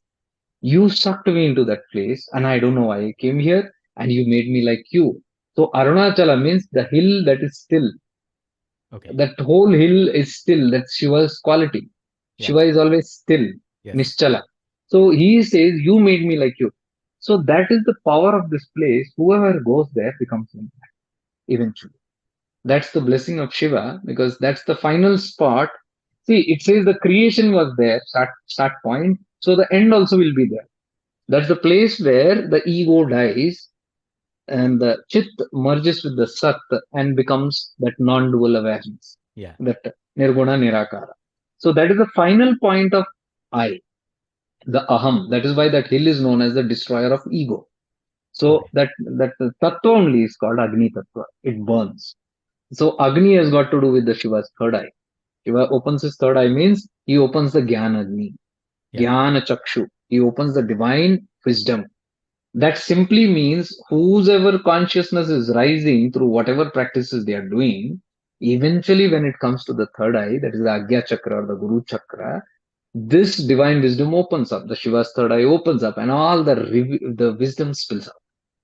This is where the Kashmir Shaivism, all those things comes from within. Yeah. It all starts revealing from here, and it reveals the true nature of Shiva. This only a few people get it by the time they come there, because that burning means burning of my mala, impurities. That is why I'm saying nirmala. In Kashmir Shaivism, there is these three malas. Okay, that is Anav mala, then Mayai mala, and Karma mala. Mala means impurities. Yeah. Anamala is the ego. That is what is explained very beautifully in Kashmir Shaivism. The whole thing came into play when Shiva only allows this play to Yes. happen, and then it takes a separate identity. That is where the I is born, the ego is born. So when the ego is born, this Shiva is still there watching the whole play through this ego, but eventually this ego develops. That's the nature of Shiva. It allows that because only then it can experience the other part of itself. So it's like swatantra nature of it. It allows it to expand. So that allowing to expand is what we call a Shrishti, the whole world coming into creation and all those things, the duality coming into place and everything. But there is an observer. This pure Shiva is still observing that creation also. That's what happening with us also and that place also. So this mala, the first mala is this mala. Impurity of ego creates separation. When there is a separation, I, the ego, assume myself as I am someone, like I am Jake.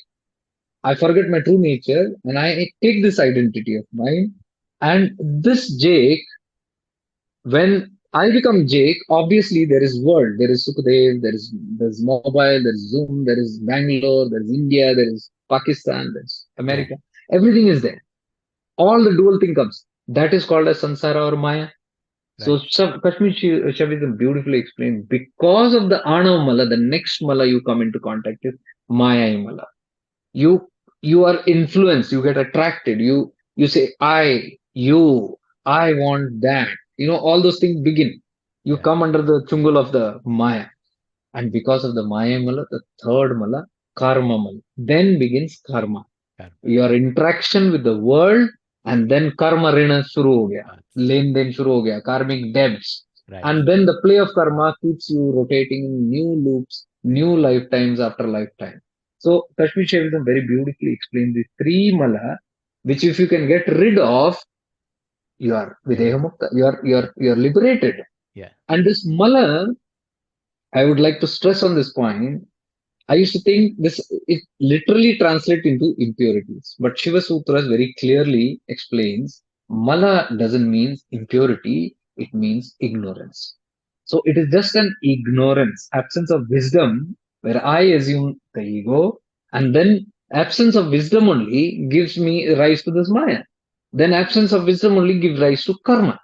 Yes. So removing that ignorance, which is called darkness, by light. You replace it by light, so it removes the ignorance. So wisdom creates, dissolve the ignorance, and what remains is only light. So that is the light tattva. Light means that. Yeah. From asat, that is why this prayer, asatoma sadgamaya. Yeah. So lead me from darkness Darkness to to light. light. So this cleansing, when I want to stress on this, when we say mal nikalna, yeah, nirmal banana. People think I have to clear my impurities. It's not about it's about my ignorance. Yes. That ignorance is created as defined as impurity. So Shiva Sutras very beautifully explain these three steps. And lastly, I would like to focus on this Arunachala Tattva. What happened is because after 1 year of meditation there, I had this leaps of consciousness, quantum leap of consciousness in that 1 year. This was in 2020. And from there, I had this profound experiences. And from there began my retreats, somehow all organized. I never planned for it. People came forward. They said, we'll offer our house. We'll do this and you take this. And then one foreigner came.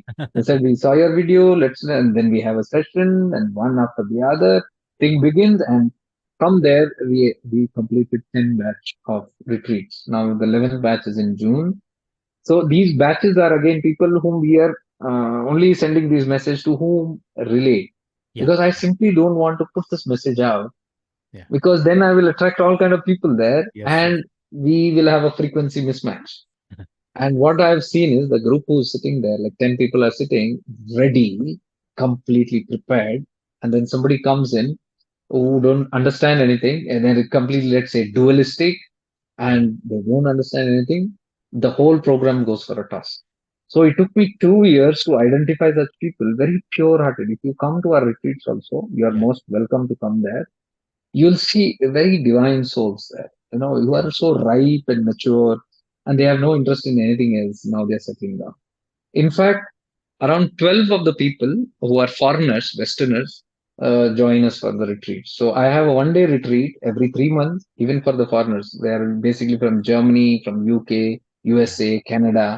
And these are people who came to India in 70s, who left everything, sold everything, gave off everything, and just came and settled near Ramanashram. And, they are trying to practice who am I. So this they came and revealed to me after all this. They told it's very difficult to grasp that. But when we do this shifting into awareness, the simple practice, what you're saying, I can see it's a bridge between what we have understood and what Ramana is trying to teach. So that awareness builds us up, and then from there, that self inquiry is beautifully taken. That is the time I got a hint and message from Arunachal, because all this is happening in Arunachal, Yeah. that this is the prerequisite for the who am I practice. And then one by one, people came.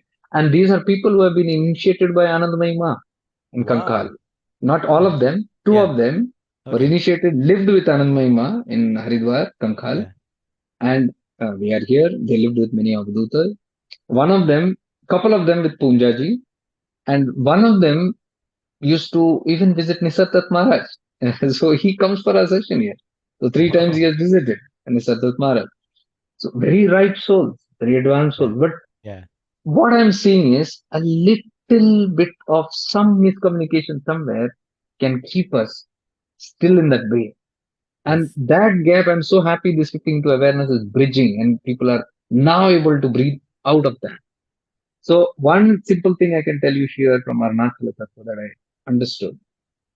And interestingly, one incident happened when I was in Mumbai, Mumbra Ashram. Somebody had taken me there, and it was a beautiful ashram, and they're very close knit ashram. So I got a book from there, and that was Malaleshwari's book. And I had one profound experience. For 1 hour. I was just in bliss. I was in Kalyan bus stand and I was reading that book. Pages were just moving, and I could see my senses shut down. I couldn't hear the buses. I could see people running, but my eyes was not distracted. I was in the book. Tears were flowing all over my shirt. I was wet, and I was only seeing everything that was written in a book about Malaleshwari. Malaleshwari is a saint of Kashmir, and she followed Shiva Sutras, Kashmir Shaivism. That is the first, and her gift, her grace, I believe, is shifting to awareness, because that 1 hour when I sat in that awareness that took over me, senses drop. And that is what I try to tell people. When you reach to that level of awareness, all the panchendriyas drop with your eyes open. I always teach Yes. meditation with the eyes open. Yes. I said, no closing your eyes. So all the people you'll see, all of them sitting there like fish with their eyes open. But you can see in the webinars, people will be there for hours sitting with their eyes open, not even moving. Yeah. In the retreats, you can see that phenomena happening. So it is to say that we can enter into that deep state of awareness, of that stillness, and witness and have a first-hand experience of how it is nearing to Shiva Tattva. How will Shiva feel? It's Yeah. still not there, but you can still get a glimpse of how it is. Now, I was talking about Arunachala. Arunachala Tattva is that Advaita that we're talking about. I am sure this will help you a lot because you are doing in the same uh, field. What happened was there are many mystical books. Two, three documents came into my hand, which I started teaching in the retreats. I believe that's how it was designed. Upadesh Saram is one very Yeah. beautiful book.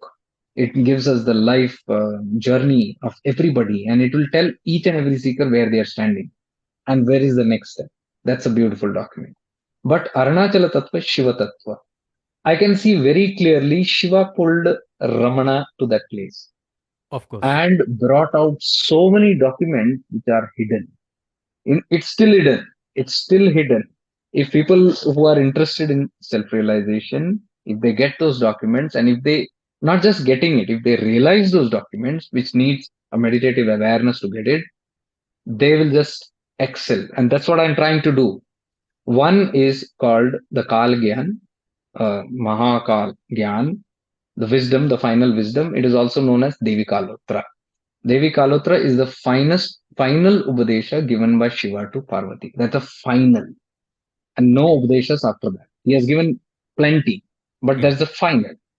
Now, interestingly, Parvati asks Shiva in that, "Oh Lord, I want to come and merge with you." See, is the Sat and Chit meeting back? The Right. whole thing, the ego going back to that. So that's a symbolic representation of Shiva and Parvati having it. So I keep telling people Shiva and Parvati are not two entities sitting under a tree or a hill and having a romantic talk. Yeah. That is presented that way so that our dull intellect can catch it. The meaning is it's simply a dialogue between my mind or ego and my soul. When my ego turns within or my mind turns within and I'm contemplative, my soul responds. Soul is Shiva, this ego mind is Shakti. Yeah. So Chit is nothing but this ego itself because Chit creates, she creates. You need ego to create. You need ego to plan, work out something. So it's explained very beautifully. Yeah. Chit or the Shakti is nothing but Chanchal Tattva that has desires, that wants to create, that wants to enjoy the world, but Shiva has nothing to do with it. Yes. He's like, it's still there. It's just watching and okay with everything. You do, you don't do, you go, you come back. He's unconditional love. He's Yeah. still there. So Yeah. this beautiful Upadesha, final Upadesha, where Ma Parvati is going and telling, I'm done with. I want to come back.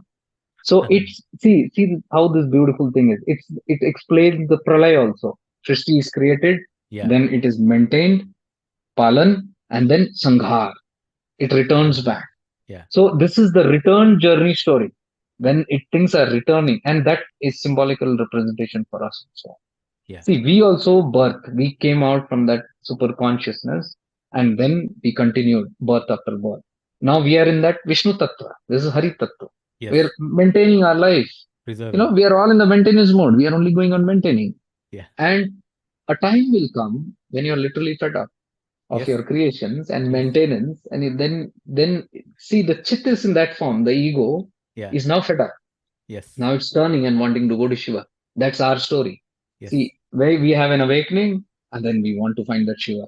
We want to go to that. We want to merge. We want to evaporate. We want to just liberate and be in that. So our ego also is turning within. So the soul is giving the answers. What do you need to do? That is Devi Kalatra. So Shiva says, "Oh Parvati, I will give you all the secrets, but first become still." See, that's the first point that he's telling. Until you're chanchal, you're not going to get me. Yeah. You're busy creating and all these things. If you want to come back, the first thing is remain Still. calm, still, trust what I say, and then listen to me. And she stills down. So that is a representative of us. Until Mind. we still down, we are our mind are completely surrendered to that soul, and we want to listen, it will not. So the soul is telling, you will get the secrets, but first stop your creation. You are busy creating in this world, and at the same time wanting self-realization. It's not going to happen. You be either done with it because Shiva is okay with it. You spend Yeah. another Yeah. 1,000 lives, he's Yes. fine. Yes. Yes. So Right. he's not in a hurry. But when you are done, then you have to still down if you have to come to that state of what I am. And then he gives the whole Devi Kalotra, in which many people find it very offensive. Many people get defensive. Many people get upset by listening to this Devi Kalotra. That is why I've kept it in under courses. By the way, all these courses are available on shiftingintoawareness.com/courses. So Okay. anybody wants to get through all these hours, hundreds of hours of detailed, including Avadut Gita, hundreds of hours. Okay. So it's all in detail and with the practices, you can experience it also. What we talk. So Devi Kalutra is a very sensitive subject. That's why I didn't want to put it more outside. Yeah. I've seen people even fighting, ready to fight and say Shiva can't say this. You know, Yeah. because Shiva in that says after Parvati settles down, give up your meditations, Yeah. give up your yantras, give up your tantras, give up your mantras, give up your holy dip in the waters, give up all your parayana, give up your havans, give up your gods, deities, your muladhara, the Ganesha sitting in the muladhara, give up your nadis. People are, "Oh, I can't relate to this. This Yes. cannot be Yes. Shiva. Yes. See, that is the requirement. Yes. In Yes. that, there is something called nirlamba. This word, he says, all that you guys are doing is salam yoga. Salam means clinging onto something. You catch a mantra, it is clinging. You catch a yantra, you catch a tantra, you catch a body, you catch a stone, you catch an idol, you catch a Yeah. form, picture, all concepts. These are all concepts that you're catching. He Absolutely. says you have to become nirlamba, give up all your concepts, just drop it like a hot potato, however divine it is. Yes. Then you are eligible, and that is where Shiva Sutra starts. Yes. Kashmir Shaivism starts, the eligibility starts there. Yes. And that is why I refuse to teach. From January, people are asking me. I said, no, I'll not No, teach no, it like this. no, no. Because everybody is listening to Shiva Sutras and Kashmir Shaivism and becoming Bhakt of Shiva. That is not the No, no, no, message. no. That is absolutely wrong. Yeah. You have to become Shiva. That's the Yeah, yeah, message. yeah. So Ah, many you. who read are Ah, still in worship form. yeah, yeah, yeah. They become a devotee. Yeah, that's So absolutely. Sorry. Let me that's just the catch. in my series, your what you're speaking is so true, and it is why people are not ready to accept this. One, it feels blasphemy. Second, it feels impossible, and That's third, funny. it feels what am I going to do when I'm there? In my books, we talk about first going through all the gurus, whichever guru you've got who's teaching you, as many as gurus that you come along your way, you've got to go through them and let go of them. Second, That point is the biggest challenge, Sukhdev. Let go. They mean they feel that they're going to ditch their guru. but you Oh, we have cannot to. offer.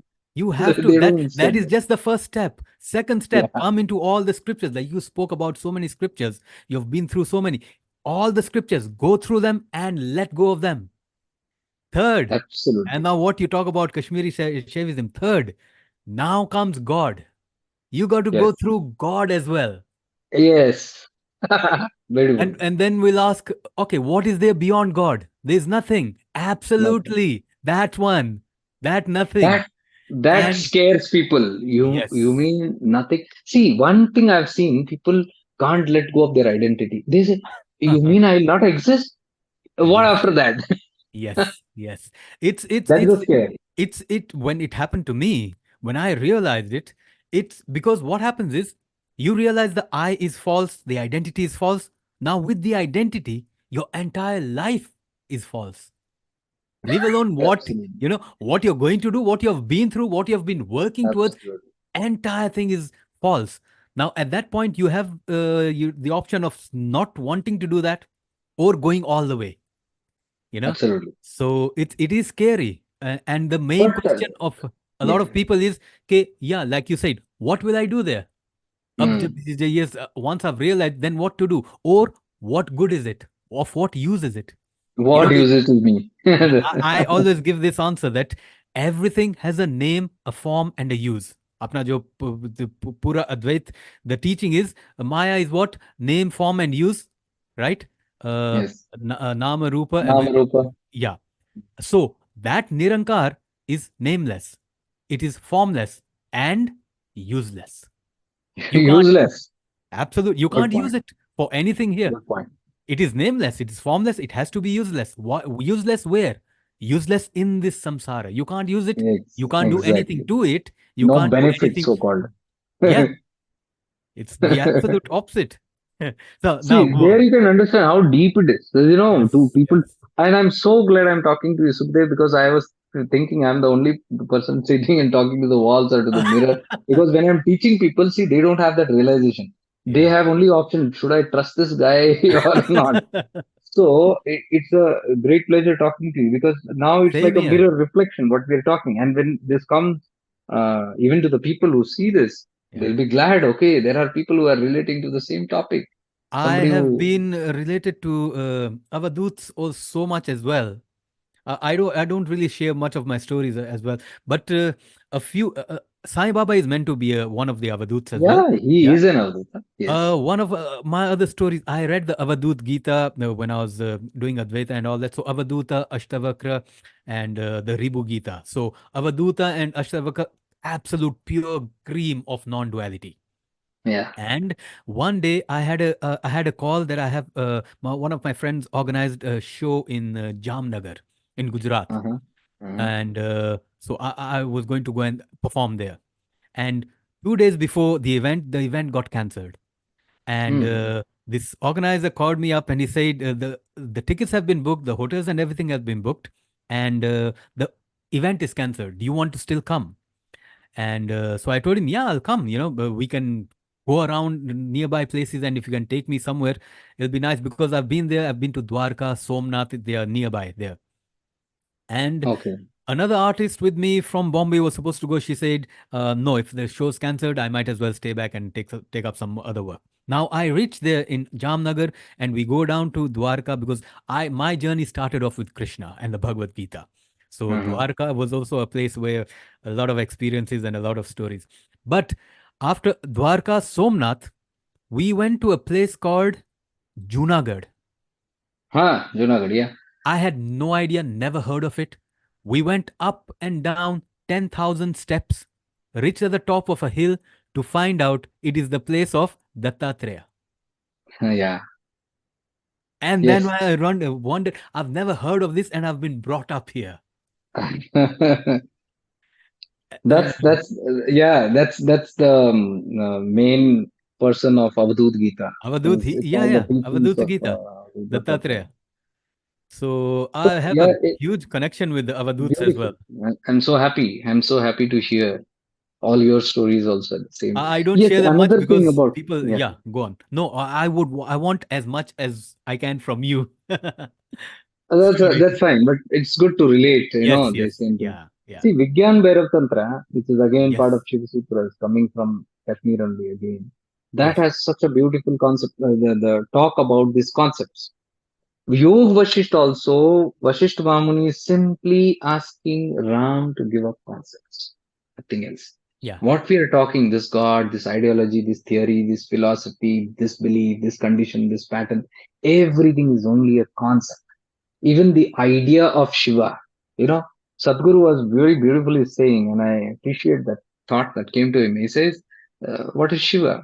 What if somebody asked him, what if I see God in my meditation? I give it a damn. One mystic said, I give it a damn. What if Shiva appears? Said, that also is the same way. Give it a damn about it. Yeah. Because he said, the Shiva is your calendar image in your mind.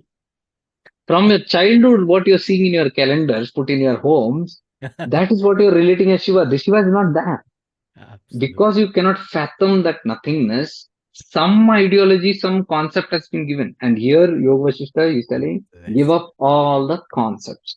Now in Vigyan Bhairav Tantra, Parvati approaches again Shiva. And she says, oh Lord, I'm so confused. I'm scratching my head. Who are you really? Some say you are Ardhanareshwara, Shiva Shakti. Some say you are the Pranam Mantra. Some say you are the Ardha Chandra. Some say you are Ida Pingla, Nadi, Sushumna. Some say you are the three energies of Brahma, Vishnu, Mahesh. And some say this, and some say so many things about you.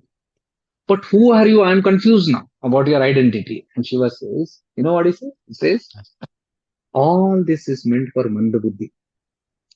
People with dull intellect who cannot fathom my nothingness.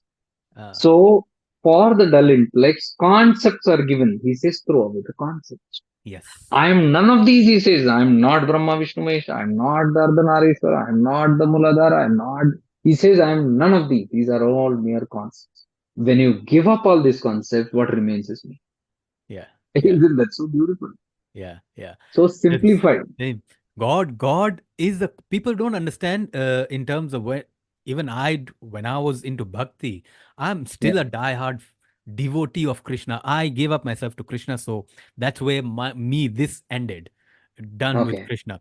And then I came into Advaita and then Shaivism and Shaktism. But God is a concept. So God, you cannot have a God without a devotee. A Absolutely. devotee gives that's duality, right? Absolutely. So, Absolutely. like a father gives birth to a child, the child gives birth to the father. A devotee gives birth to God, God gives birth to a 100%. devotee. And Sure. your stories of this are also nice. Nisargadatta Maharaj, somebody asked him once, he was a staunch non dualist, no nonsense non dualist. He never took any nonsense. And right bluntly, he would give his answers. Somebody asked, and he used to also go home and worship. He used to do the Yes. mantras and all that. and So puja and all that. there's Yeah. a story where somebody asked him, "You talk about all this non-dual stuff and blah blah blah, and you go and worship God as well. Now tell me, if God appeared in front of you, what would you do?" And Nisargadatta Maharaj says, "I would tell him, get out, because the God who has come will also go." Yeah, absolutely, Yes. absolutely, And absolutely. I remember even Rishi Prabhakarji telling the same thing. He was a saint again, Mahesh Yogi's disciple and Guru Bandhu of Sri Sri Ravi Shankar. So he left his body. He used to say this: if yeah, God comes even in my dreams or meditation, I give it a shot. yeah. Actually, I love that because that helped me a lot during my time, because I had Ramana, Guru Nanak, so many. And if I didn't Hmm. know, I would cling on to those experiences. Yes. I would Yes, cling on like to you them. said, the God gives rise to the devotee. Same way, the Guru gives birth to the disciple, and the disciple gives birth to the Guru. Absolutely. Absolutely. Absolutely. Another beautiful story is of Tulsidas. He wrote the Yeah. Ramayana. Uh-huh. We don't have no way of confirming these are stories, but the moral of the stories are very nice. Yeah. He's sitting in meditation of Ram. He's a devotee of Ram. And Ram is so pleased with him and he appears before him. And Tulsidas opens his eyes and he sees this man standing. And he asks him, Aap kaun? Who are you? And Ram is like, I am Ram. And he says, Ram. And he says, the Ram that you're worshipping. And Tulsidas says, I'm sorry, I worship the Ram that is everywhere. Wow. Wow. And Ram gets so happy and It's gives him like a you hug. cannot be Ram. You cannot be Ram. Yeah, It's like that. How yeah, can you be Ram? Because Ram is everywhere. yeah. I worship that Beautiful. Ram. Beautiful. My guru used to teach this, and that just sunk into me. He used to say, "आपको ध्याओ, आपको बजो, आपके भीतर, आपके राम, आप होके रहते हैं." Wow. So deep it is. आपको ध्याओ, Do it. meditate on yourself. आपको भजो, आपके राम, आपके भीतर, आप होके रहते हैं. Your Wow. Ram is within you as you, like Yes. you. Yes. You are only that Ram. Yes. In Shaivism, that's what they say. That's Shiva all. is imagining himself to be you and to experience the universe. And the day he decides to go back, nobody can stop him. Yeah. Tirobhava. That's the Tirobhava nature of Shiva, where he pulls back. And see, Uh, that is a beautiful concept I tell many of the people. Tirobhava, the Panchakrityas mentioned in Kashmir Shaivism. The three Krityas we know: Brahma, Vishnu, Mahesh. He right. comes, he creates, he Create sustains, a and he preserver. destroys. Yeah. The Destroy. fourth is Tirobhava. Tirobhava is that nature of Shiva. With his free will only, he wants to experience this. So he allows the ego to, and then he's watching that and he's enjoying it. You know. Yes. So that is Yes. the Tirobhava where Shiva shrinks, ego expands.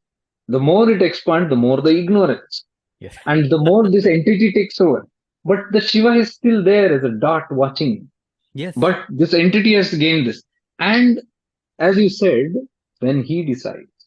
So when it goes too extreme, when the balloon is Yes. too Yes. expanded and it has to break, and that is what people go and bump and have pain, so-called pain, Yes. suffering, this problem, that problem. That is nothing but the extreme end. Now that is called the fifth Panchakritya is Anugrah Shakti. Now the blessings only is in disguise in this tattva, which starts Ah. working.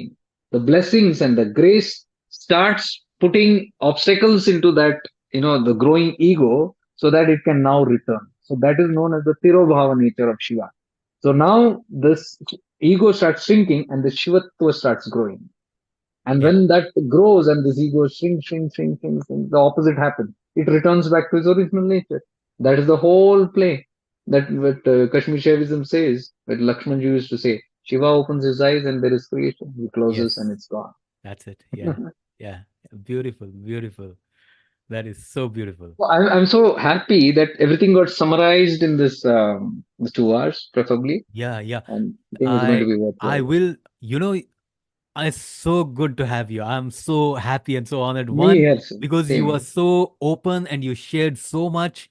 and hopefully I didn't interrupt No, much, you no, know. no, no, And no. I'm sure people will get a lot of value out of this. I will put all Surely, the links here, and I will keep in touch with you on WhatsApp. I'll on the group, surely, surely, and surely. it's I think this was meant to happen. This is because Yeah, you it are the was meant first to. person I'm talking to about. I never talked about Vidya Mukti to anybody, about Kashmiri Oh, Shaivism to anybody. There is nobody. There oh, are very few people who relate to yes, this. yes, yes, yes. Now I Yeah, understand why I'm talking to you. Yeah, yeah. yeah, and the Avaduta connection and all that. So Jake Light, thank you so much. I think I will. We during the year, maybe a few months down the line, I will. It will be an honor to have you back again. You know, Yes, and I and would love to know more about you. Perhaps I will host one show for you, and yeah, I sure. would like Mostly, to. I don't do it on my own show, but if you are to put me on Yeah, the, yeah, yeah. I Because I would. would like to know about your insights also, and maybe we can have a good interaction there again Yeah. and deepen this experience. Yes. Yes. Yes. Thank you so much, Jake Light. Thank you, Love Sukhdev. and blessings. Love and blessings to you, man. Very happy to meet you. Very, very Same happy to here. meet you, Delight. Much divine love and light to you and all your viewers also. Stay Yeah. blessed. Stay blessed. Yes. Bye.